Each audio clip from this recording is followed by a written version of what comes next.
One of my favorite lengths to shoot at has always been 35mm. I find it to be the perfect balance between having the surroundings when you're shooting a model, as well as not distorting the face too much when you're shooting portraits. And today, ZEISS actually released their 35mm lens, the ZEISS Otus ML 1.4 35mm. We're going to be testing it out today alongside the 50mm from ZEISS, as well as the 85mm from ZEISS. We're going to be testing it out in natural lighting. We have an amazing model today, so let's do it.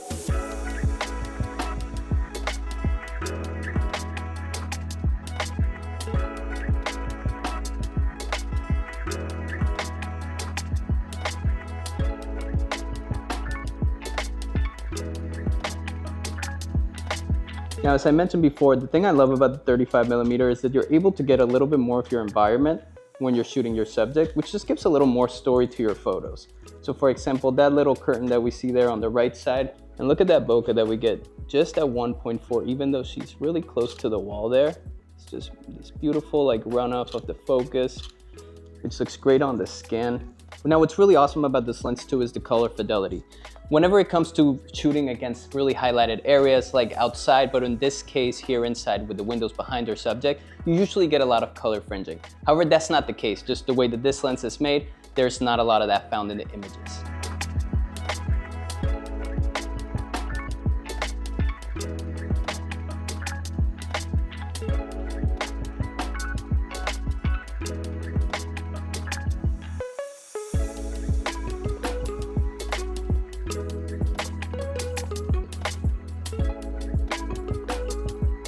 So now another really cool feature about this lens, specifically ZEISS lenses, is that they have the ZEISS T coating, which basically means whenever you have sun that's literally beaming down on you, it helps a lot with the flares. So I placed our model here, Chloe, so that we can see if we can get some of those flares, and you can see how controlled they are on this lens.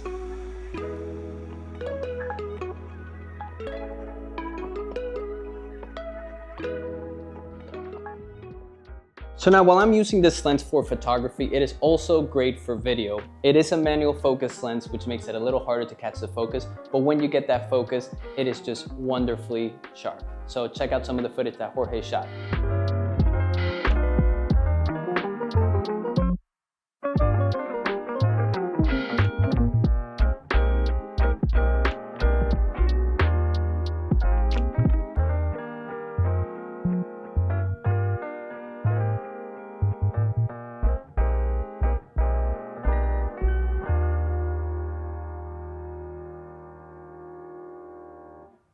So now let's actually talk about the lens, because yes, it's a great lens and it shoots well, but how does it actually feel? And in my opinion, it's a very well balanced lens. One of the coolest things about it is actually the markings for the focus and the aperture, super easy to read as well as super smooth. This is all metal, made in Japan. Today we're shooting on a Nikon, however this lens is also made for the Canon as well as the Sony camera, so if you're in those systems, that's perfect for you. The metal focus ring with the precision helicoid drive is actually super smooth. It makes it for super easy focusing. Another really cool feature about the lens is that it has a D-click aperture ring. This lens isn't designed for everybody, and that's sort of the point. This is for somebody who enjoys manual focus, who likes extreme sharpness, who likes to take time with their images and really craft whatever they're creating.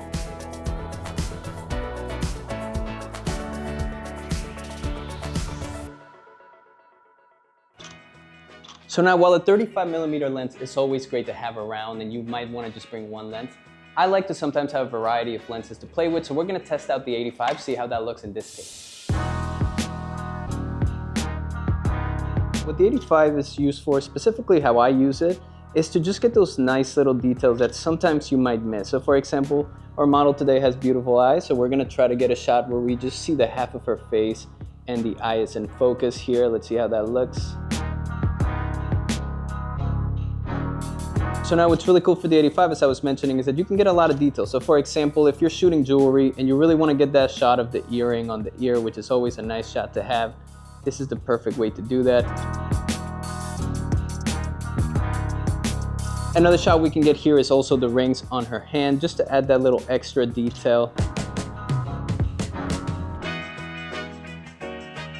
So now we switched over to the 50mm, which is in between the 85mm and 35mm. What's great about this lens is that it's just a nice in-between. You know, if you want to get just photos straight from here to here without getting too much distraction in your background. This is kind of your lens to go. However, you will have to move a little further back or a little further forward to get the shot you want because you don't have as much flexibility as the 35mm, which is also why I love it so much.